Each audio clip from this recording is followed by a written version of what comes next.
Buenas, yo soy Mercedes Cruz Sandoval, que soy la productora de este programa que se llama Historia Cultural de Cuba. Estamos grabando ya hace más de 2 años y pico. Hemos hecho alrededor de 50 programas de distintos aspectos de la cultura cubana anterior a lo que es el castrismo, que es otra cosa. Pero bueno, hoy tenemos un programa bastante diferente. En primer lugar, porque los protagonistas son unos individuos bastante diferentes. Aquí tengo a mi izquierda a una muchacha que se llama Glenda, Mujer Esperanza, vaya, es de Palma Soriano. Y ustedes saben la debilidad que yo siento por los orientales, porque es verdad que éramos un poco diferentes de los demás. Bastante más patriotas, muy interesados en los orígenes nuestros. Y con ella tengo la oportunidad de discutir cosas que simplemente ya no interesan. Por ejemplo, a mí me interesa todavía mucho las creencias religiosas en Cuba. No nada más que la cuestión de las religiones afrocubanas, sino también las espiritistas. Con Glenda viene Bobby Ramírez, que es especialista en la flauta y que ha hecho partitura para la flauta de las danzas para piano de Cervantes. Los voy a dejar a ellos que se presenten. Gracias, doctora. Es una oportunidad y una gran bendición estar en el programa, principalmente por el legado que le dejamos a los jóvenes. Me considero puente entre Cuba y los hijos de los cubanos fuera de la isla y que no tienen la oportunidad de conocer sus raíces, la historia, la verdadera historia, porque hay mucha desinformación. Le cuento rapidito de mí. Yo nací en Cuba, en Oriente, me crié en Palma Soriano, ahí dejé el ombligo, en Palma Soriano, pero me crié en El Cobre, Palma Soriano, El Cobre, Santiago, y soy un amante de lo que es nuestra bella isla de Cuba. Mi papá, un hombre grandísimo, fue y es para mí el precursor, es el motor de lo que me ha enseñado a amar a Cuba, a mis raíces. Él nació en Baracoa. Imagínate tú. Mi papá es un típico baracoense, él mismo se llamaba campechano, decía que era muy dulce porque se había bañado en el río Miel, y me crié amando la farola, el cucurucho Baracoa, el chocolate. El tetí. Sí. Y todas las comidas de allá de Baracoa.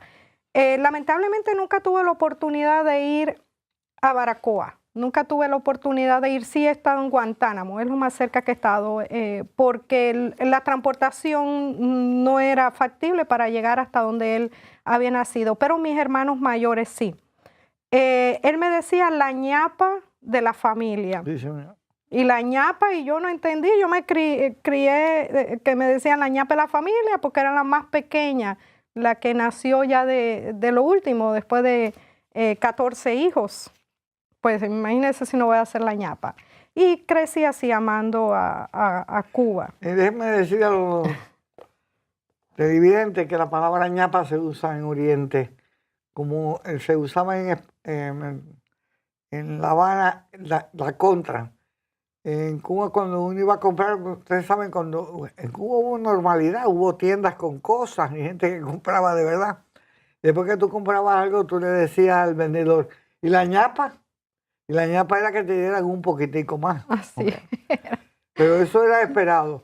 Mi mamá, que era una persona que le interesaba, como yo, Trivia Pursuit, cosas que no le interesan a nadie, fue a buscar la palabra ñapa. Y parece que viene de origen el área esta de las pequeñas Antillas, porque creo que es el libro de la querida de Chopin que aparece la palabra ñapa. El extra. Pues así me crecí yo siendo la ñapa de la familia y de un carácter campechano, como es lo típico de Baracoa. Me crié en Palma Soriano, entre Palma Soriano, El Cobre, en las minas del cobre, el río Cauto, los ríos del cobre. Tuve una infancia muy feliz, tranquila pese a todas las circunstancias de la dictadura. Mi papá, como no estaba de acuerdo con el sistema, ni lo está, ni lo va a estar. Y pese a todas las condiciones de represión en que viví, mi papá siempre mantuvo lo que es la historia y el amor a Cuba por encima de las programaciones comunistas en que nos hacían en la escuela.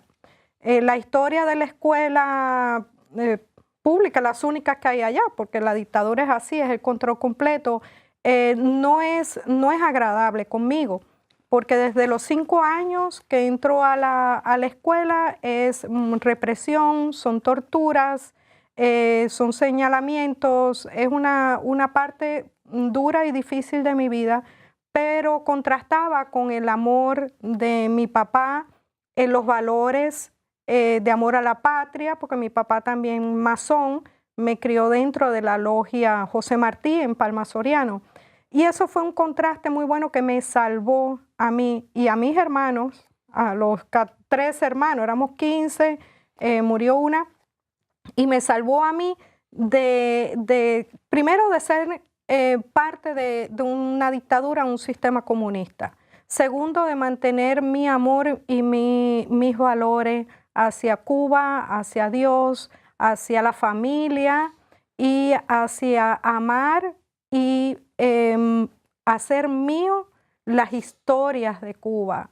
Cuba siempre yo la viví, es la madre, es la hermana mayor, es la tierra más bella. No había más nada más lindo que Cuba. Al salir de Cuba, o salir no, nos sacaron, porque uno no sale voluntariamente de Cuba. Eso es difícil. En aquella época, los años 80, represión durísima, hambruna, que también pasé, nadie sale de Cuba, es decir, lo sacan a uno de Cuba después de un proceso largo de torturas. Mi papá y mi mamá lo sacan primero, nos dejaron a nosotros pequeñitos solos y nos terminaron de criar a mí y a mis hermanos los masones de la logia José Martí en Palma Soriano. Y todo eso fue preparándome para lo que estoy haciendo ahora con los hijos, con mis hijos, con los hijos de los cubanos fuera de Cuba y los que no son cubanos también, pero que aman la historia. De ahí paso a Puerto Rico, mi segunda patria. Amo a Puerto Rico entrañablemente, y encontré en Puerto Rico la oportunidad de sanar, de crecer, de estudiar. Me encantan los libros. Mi papá era un autodidacta, amaba los libros. Y en Cuba nunca había tenido la oportunidad porque como era la hija de un gusano, pues no me daba oportunidad de estudiar. Pero en Puerto Rico encontré esa oportunidad. Allí estudié en la Universidad de Puerto Rico, en Río Piedra, en el Departamento de Ciencias Sociales. Difícil para mí porque también cuando yo hablaba de la realidad de Cuba, él no tiene ni idea. Decían que era mentira, que eran exageraciones, y como en aquella época, estoy hablando de los años 80, principios de los 90, no estaban las comunicaciones como ahora. Cuba era una cárcel completo. No había el internet, no había los celulares, era solamente la experiencia mía. Y mis compañeros del Departamento de Sociales andaban con la camiseta del Che y es un contraste, pero sobreviví a eso, gracias a Dios. Tuve mi bachillerato en estudios sociales y la oportunidad también de trabajar como asistente de cátedra en el Departamento de Música. Hice una especialidad en Puerto Rico y el Caribe. Eso incluye Cuba, Santo Domingo, dentro de lo que es la historia de la música. Amo la música. Mi papá nos educó a todos, como era la costumbre de Cuba. Las niñas tenían que saber tocar piano. Estudié piano, pero nunca lo aprendí porque no era mi talento. A mí lo que siempre me gustó fue la danza. Tampoco pude estudiar danza porque como no era del comunista, ni joven comunista, ni pionero, pues nunca me dieron la oportunidad. Pero cuando Dios le da el talento a uno, en algún momento uno tiene que desarrollarlo, porque si no, no completas. En mi filosofía no completas la misión para lo que uno vino a este plano. Y de ahí en Puerto Rico pues seguí estudiando, trabajé como asistente de cátedra en el proyecto de investigación, estudié también investigación social en la Universidad Ana G. Méndez, en la UMED, en Cupey, que ahora gracias a Dios ha crecido muchísimo. Hice una maestría en salud pública, trabajé en el departamento de salud, dirigía médico móvil, trabajé con lo que es la infecciones de transmisión sexual y fue una gran oportunidad de volver a Puerto Rico, lo que había hecho conmigo. Me casé, tuve mis hijos y seguí estudiando. Soy una eterna estudiante, como soy estudiante suya todos los días que veo sus clases y sus programas. Estudié también, me certifiqué como productora de eventos en el sistema universitario Ana G. Méndez, con una gran productora venezolana, la profesora María Gómez. Y ahí, bueno, luego con los años salgo de Puerto Rico por cuestiones de trabajo, empiezo a trabajar también con lo que es la parte de las misiones dentro de la Iglesia Episcopal. Y ahí pude integrar todos estos conocimientos, pues también hice una maestría en Management of Profit Organization y conozco al maestro Bobby Ramírez, quien es un amante también de la cultura cubana. Mis hijos ya estaban grandes. Me doy cuenta que mi hija iba a cumplir 15 años y no bailaba danza ni danzón, y de ahí empezó a nacer un proyecto muy hermoso que se llama Rescatando el Danzón con el Instituto Folclórico Cubano-Americano. Pues muchas gracias, Bobby. Después de la arenga de ella, cuéntame. Muchas gracias, doctora, por tenernos aquí, tenerme a mí. Gracias por esta oportunidad de estar aquí y tocar y decir algunas palabras. Yo nací en Camajuaní y mi papá era un negro mulato de herencia africana. Él nació en Virginia de las Tunas. Y Victoria. Victoria de las Tunas. Sí. Y mi mamá era de contramaestre. Ella es descendente de española. ¿Sabe? Blanquita. Y yo viví en Cuba muy poco tiempo y no pude absorber de la cultura que yo tanto amo, que es cubana. Vine de Cuba a los 7 años. A mi papá lo expulsaron de Cuba porque era principalmente un misionero que se dedicaba a vender Biblia. En ese tiempo los comunistas, claro que estaban impulsando a muchos religiosos, etc. A mi papá lo expulsaron para España. Y mi mamá, yo y mi hermano nos mandaron para acá, para Miami. Llegamos aquí, estuvimos ahí, bueno, enseguida que cae como todos los refugiados, caímos en el centro de procesamiento que es el Freedom Tower. Ahí. Pero no teníamos a nadie ahí quien los reclamara. Estuvimos viviendo ahí como 3 semanas hasta que alguien escuchó el nombre de mi mamá por la radio. Entonces nos reclamó un personaje, o sea, un familiar, y enseguida, bueno, caímos en Hialeah, a vivir en Hialeah. Ahí me eduqué, empecé la música. Al principio no me gustaba mucho la música, el maestro ese el maestro se llamaba Mr. Rose, iba esto en el año 74, por ahí 75, estaba en Alapara. Entonces a nosotros nos mandaban para Alapara por sexto grado para estudiar ahí, integration de todo el mundo. Eso ahí el maestro me dijo que yo no iba a salir de esa clase, me obligó a coger la clase de música. O sea, no me gustaba la música, pero me obligó. Después cuando llegué a Filer, igual quería salir de la clase, no me gustaba la música. Pero yo había aprendido un poco de música. Entonces el maestro allí, Chipanelli, me dijo, si no te gusta, dale 2 meses. Si no te gusta después de eso, te saco. Después de 2 meses, no sé, que me cayó como una cosa adentro. Y de pronto amé la música y no he mirado para atrás. en todo, Lo mi que eres un adolescencia, cabezón, oye. toda mi adolescencia era música por la mañana, practicando, escuchando. Claro, allí fue expuesto al jazz. O sea, mi formación está principalmente en la música de jazz.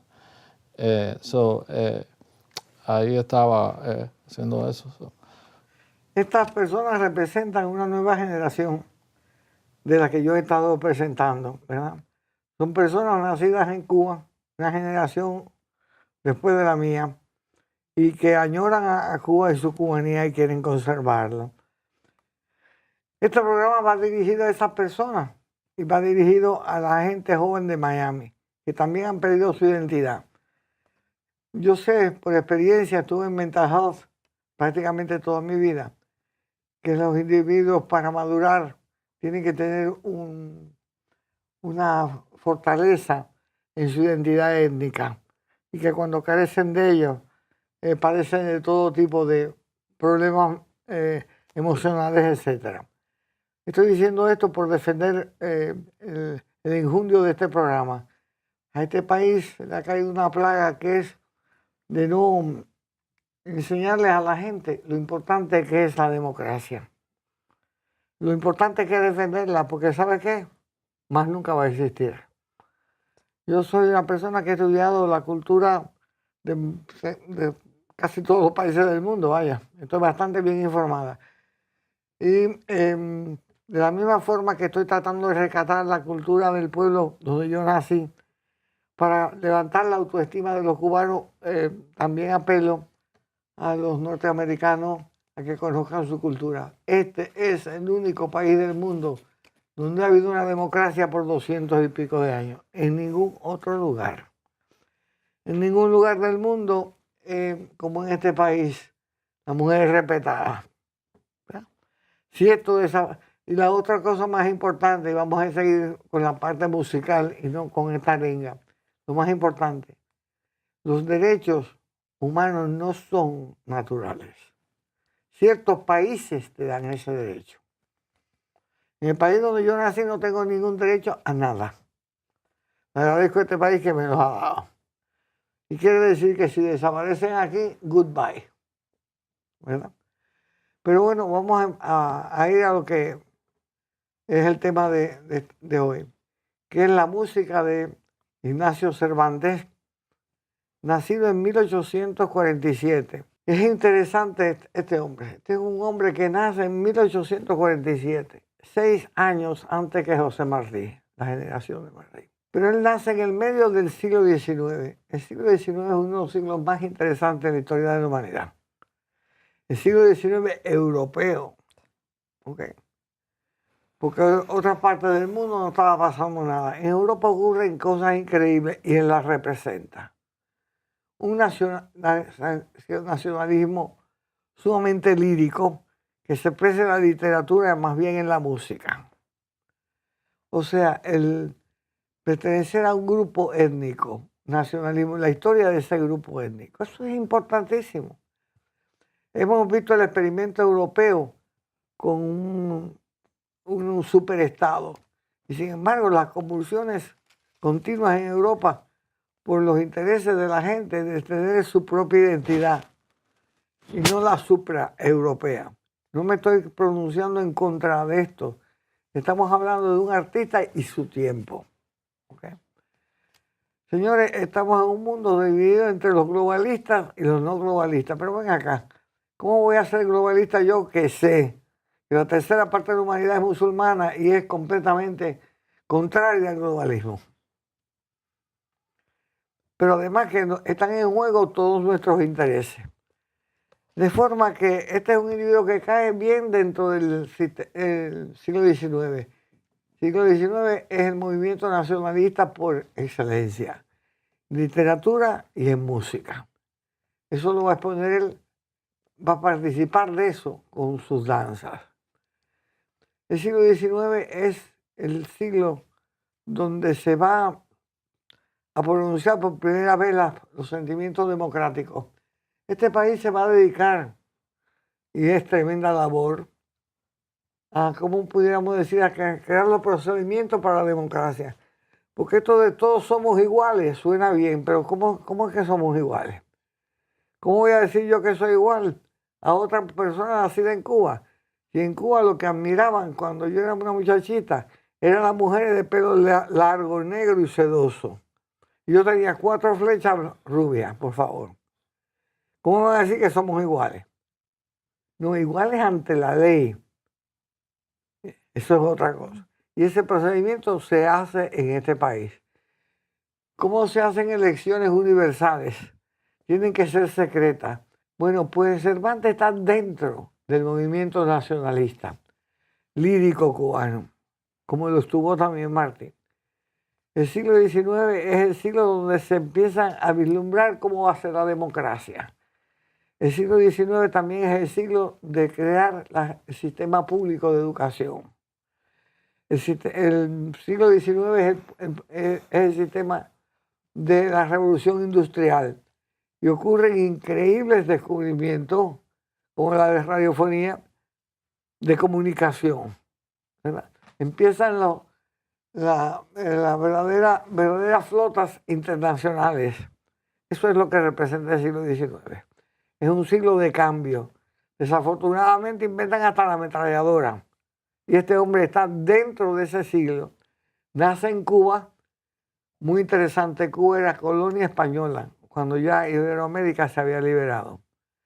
Y le toca a él, ¿verdad?, descifrar sus sentimientos por su patria. Bueno, estamos en La Habana en el siglo XIX, en 1847. Este es el vestuario de las damas de Cuba, de las criollas.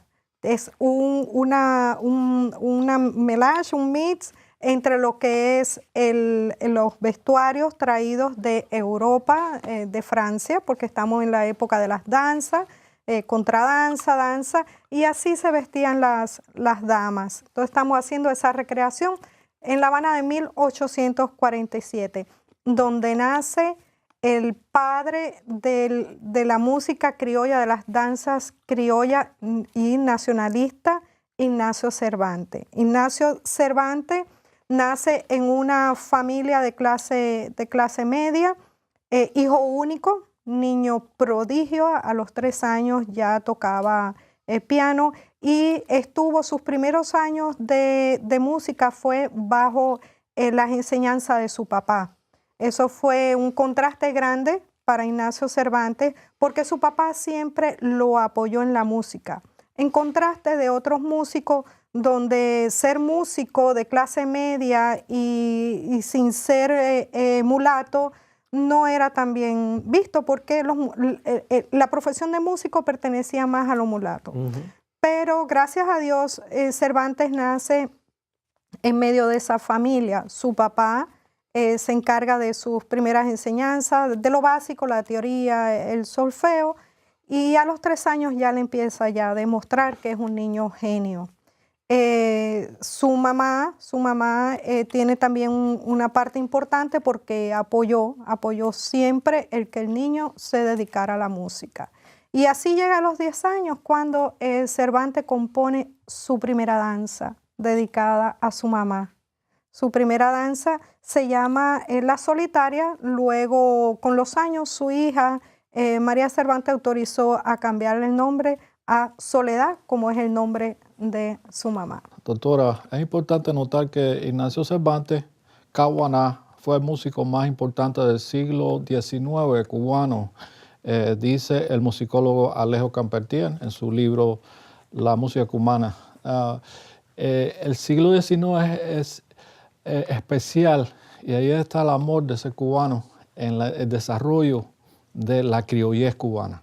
Y eso se puede sentir, esa experiencia en la música, pero también hay que hacer contraste un poquito y mencionar a Manuel Saumell y también Ignacio Cervantes, son los padres del nacionalismo cubano del siglo XIX. Las contradanzas de Manuel Saumell representan el clasicismo criollo en la música cubana y las danzas de Ignacio Cervantes representan